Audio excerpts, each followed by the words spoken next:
corrupted by mortals in their attempt to initiate the Eighth rejoining. That they should be so complacent. And now it falls to me to deal with the consequences. Without intervention, the balance between light and darkness will begin to shift, placing our mission in jeopardy.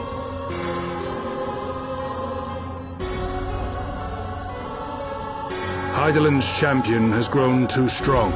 Her might encroaches upon the realm of gods. Equilibrium must needs be restored. The time has come for you and yours to join the fray. Warrior of Darkness.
Remind me, why is there no rest for the righteous?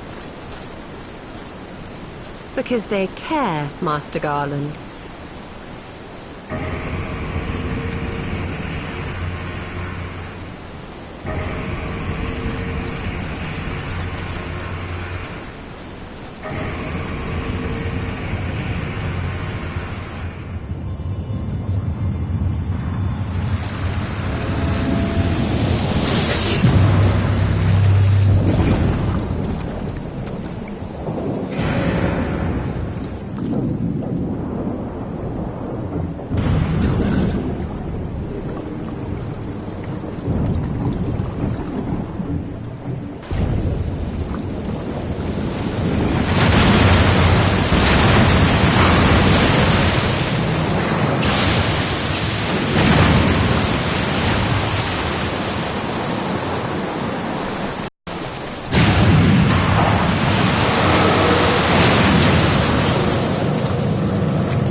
Of all the things they could have picked to play with, that's not a toy, you bloody fools, it's a primal!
Thank you for coming. I wish to speak with you both in a place where privacy was assured. We quite understand. What was it that you wished to discuss?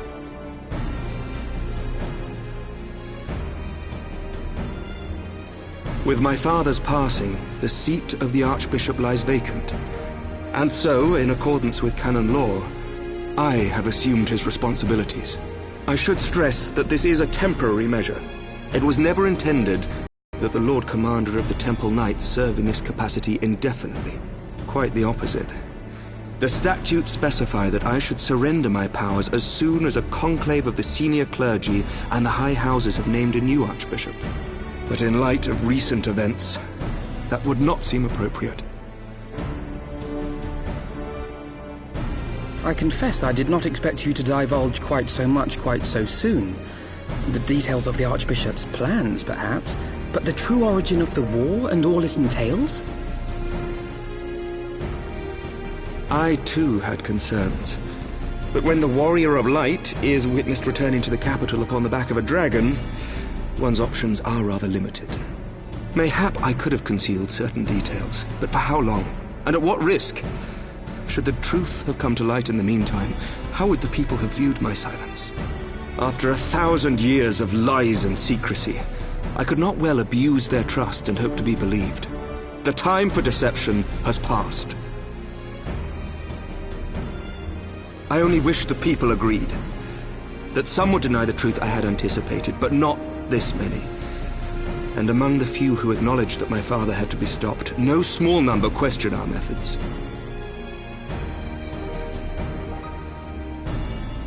If they suspect a coup, it will not be long before some turn to violence. It has already begun, and that on both sides. Men and women of the cloth are being harassed in the streets. Some have even been assaulted in the Broom.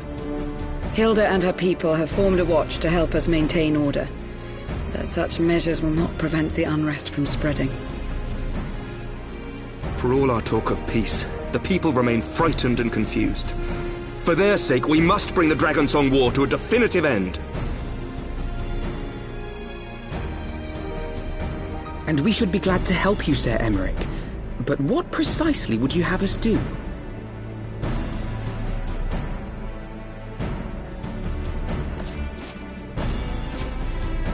We wish to treat with the dragons of XIV. To that end, I would trouble you for an escort and an introduction.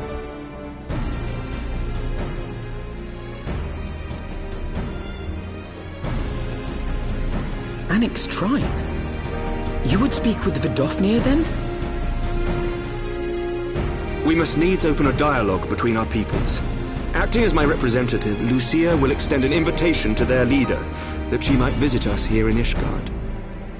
Were she still with us, I would of course have beseeched Isel's assistance in this matter. But as she is not, I must ask that you aid us in her stead. Will you do us this favor?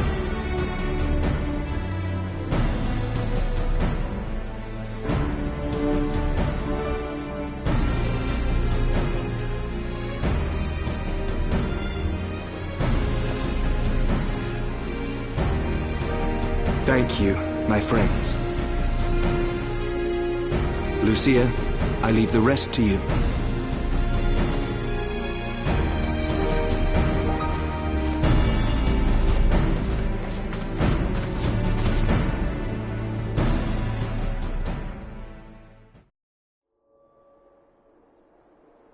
In the wake of the Archbishop's fall, the nation of Ishgard trembled, the faith of her people shaken to its very core.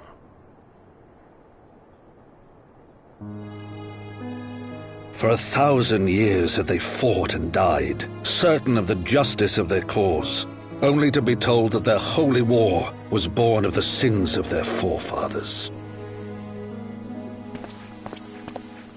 What then for those brave men and women, thus stripped of their righteousness but to despair, to deny the truth and decry its speakers?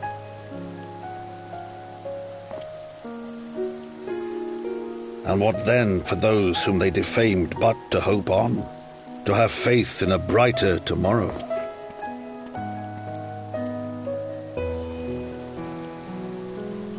In which man and dragon might live together in harmony, then as distant as the very stars in the heavens.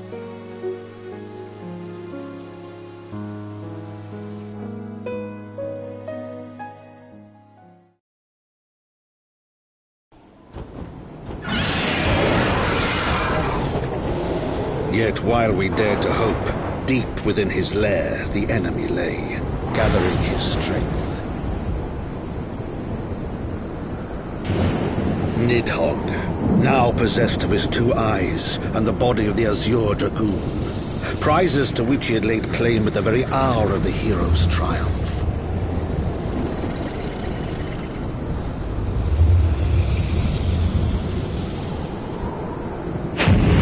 As desperately as we sought the solace of peace, the great worm craved the misery of war.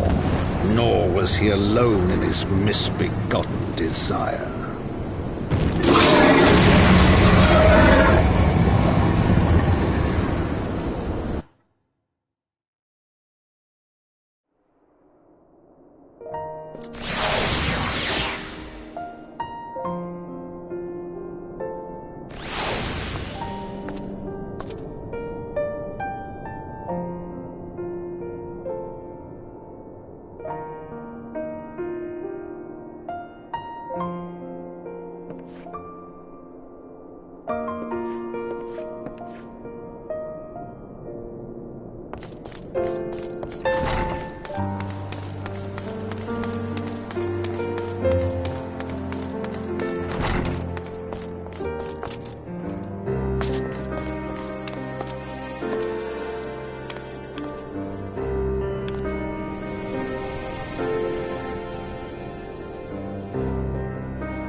I'm terribly, terribly sorry to have kept you all waiting. You need not apologize. We arrived but a moment ago ourselves.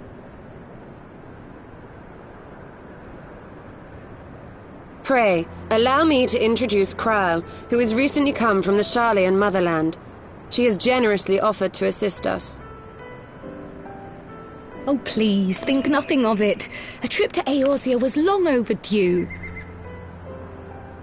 You must be the Warrior of Light. Yes, you certainly do look the part. A pleasure to meet you at last, miss.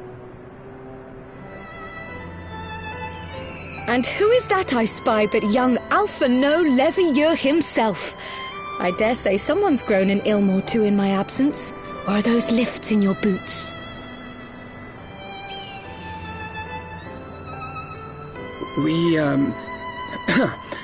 Miss Kryle and I met at the Studium years ago. I shall forever be indebted to her for her sage guidance. It was no small task keeping him out of trouble, believe you me. The youngest ever to enter the Studium, him and his sister, 11-year-old prodigies. Suffice it to say, social graces were not among his list of talents. Striding up to his seniors on his first day, head held high. What was it he said again? Thank you, Kryle.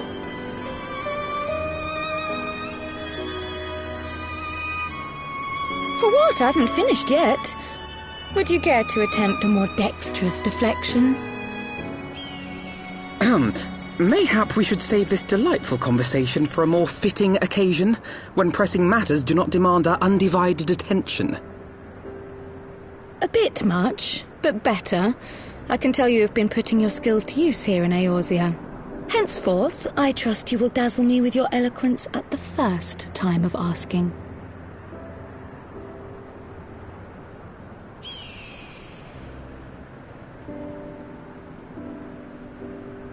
Right, on to more pressing matters.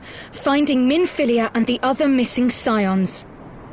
I gather you have new information to share with us. A new approach, actually. Tataru recounted the tale of your escape, and it gave me an idea. Simply put, assuming Thancred left some manner of trail when you whisked him away, as is almost always the case with teleportation magics, I am confident I can find and follow it. Then what are you waiting for? The wherewithal to do it. The fact is, my abilities aren't quite up to the task. Not in themselves, anyway. If I had Master Matoya's crystal eye, on the other hand... Then let us all call on her forthwith. I think it best you explain your plan to her in person.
Oh. Is that trouble I smell? Or did you forget to wipe your boots on the way in? Forgive us, Master Matoya. We will be sure to wipe them on the way out. And may I say how glad I am that age has not yet deprived you of your senses. Ever so quick-witted, aren't we? To the detriment of your manners. Well, out with it then. What do you want? Pray, allow me to introduce myself, Master Matoya.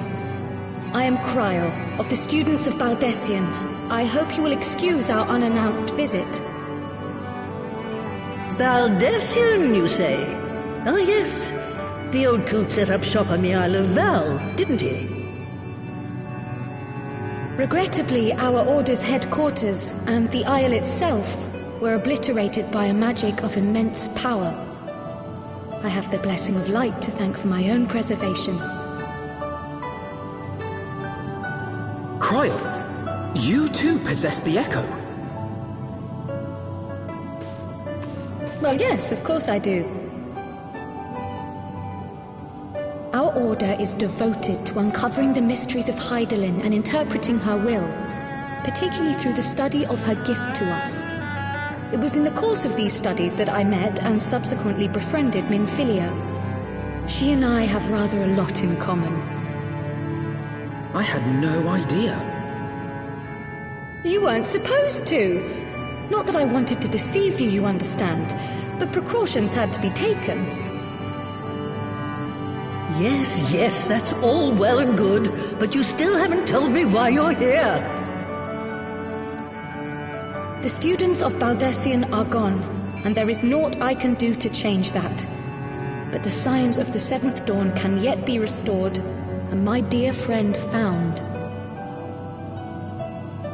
You have in your possession an ancient crystal of light, one you call your crystal eye. I believe I can use it to focus my abilities and locate one of the missing scions. And there I was, thinking you might want to make use of my years of experience. Oh, wait here.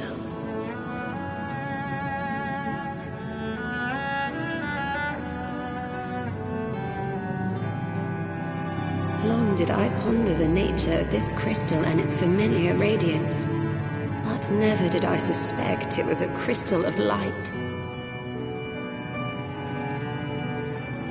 On the cusp of an umbral calamity, souls blessed with the power of the Echo invariably appear.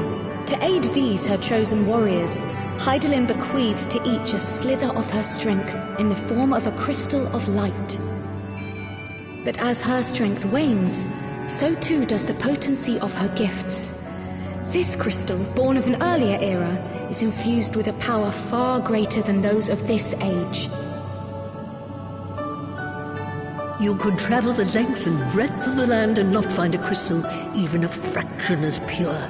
Its value is beyond measure, as are the risks inherent in its use.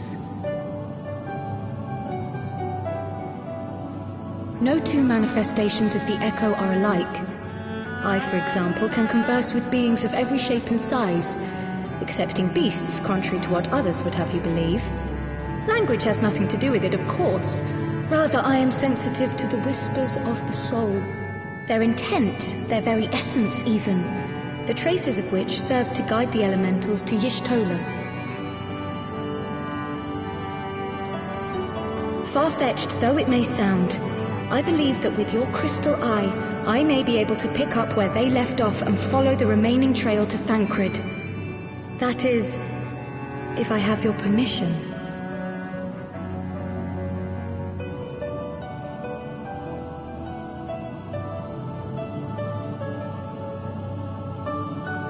Well, the poor sod's not going to find himself. So, as long as you don't drop it or take it out of my sight, you may do with it what you will. Thank you, Master Matoya.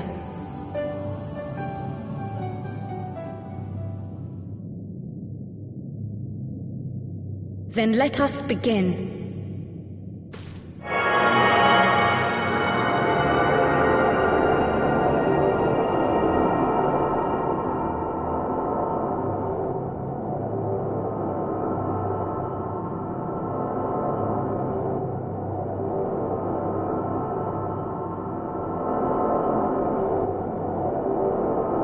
From the Black Shroud, the trail continues to the north and west, towards a mountain, the foot of Som Al. It was a near thing, but he was not deposited within the rock.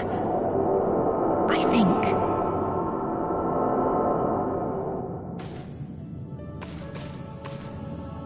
The Hunters of Tailfeather know those lands well. I say we begin our search there.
Thancred! It could be Thancred! We must hurry!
This day, we reclaim the reins of history.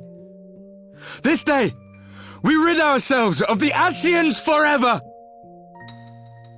Fools playing at heroes, all of you. Is this how you believe you can save your world? We can and we will, Ascian. You shall see. Or perhaps you will not!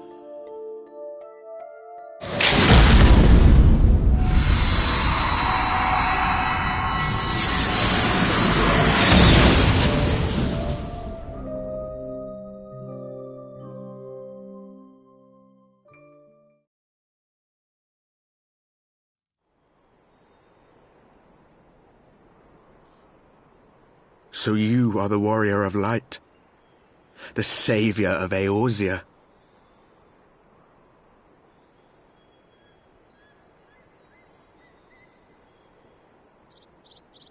It's a wonder you didn't come sooner, what with the primal and all.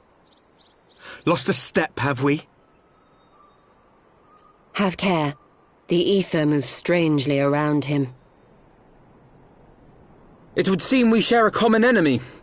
Mayhap you would tell us who you are.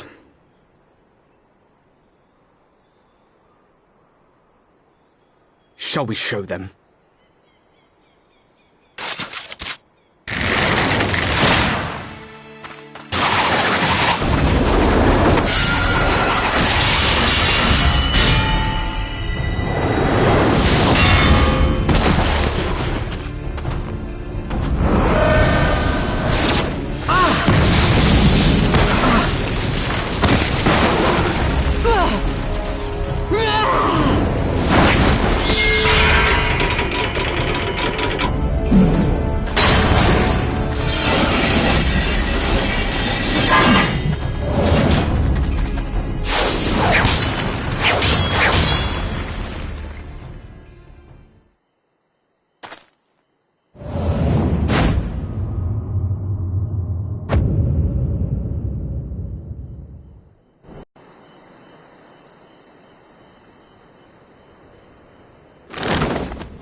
Not very sporting of you to interrupt. But so be it.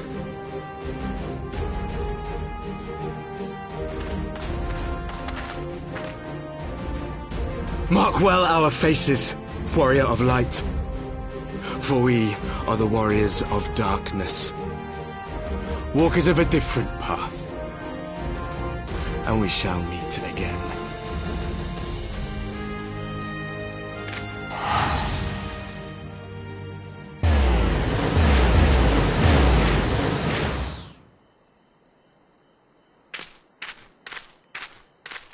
Warriors of Darkness? Really?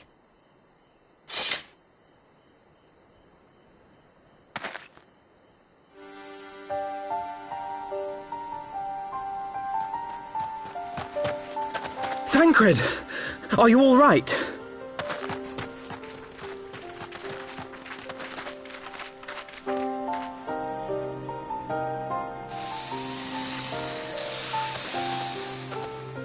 Pleasantries can wait. I'd rather not be here when the Nath arrive. Agreed?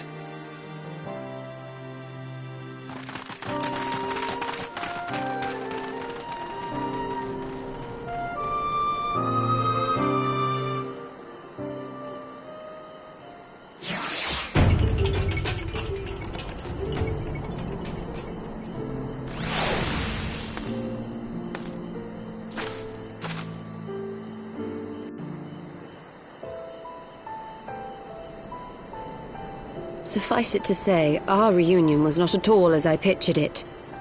Waiting until the last instant to join the fray. 'Tis plain you have not lost your appetite for the dramatic. My appetite for the dramatic? Have you forgotten the circumstances of our parting?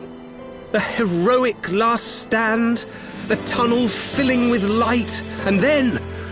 Had I known you intended to use forbidden magics to deliver me to some god's forsaken wilderness, I would have thanked you in advance. Thancred.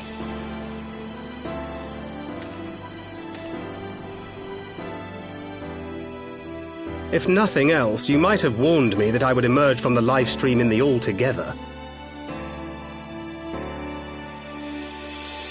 Eventually, I managed to fashion knives from some obsidian I found, and set about hunting for meat and hides. Given that I'm not all that skilled in leatherworking, it's probably for the best that I met the Vath before I was reunited with you.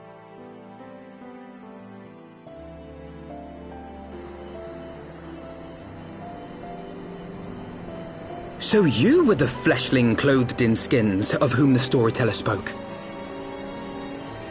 A description which fit me as ill as the skins themselves. Happily, I was able to trade with the Vath for garments better becoming a man of refinement. From them I learned of Ravana, and of the great warrior who had once laid him low.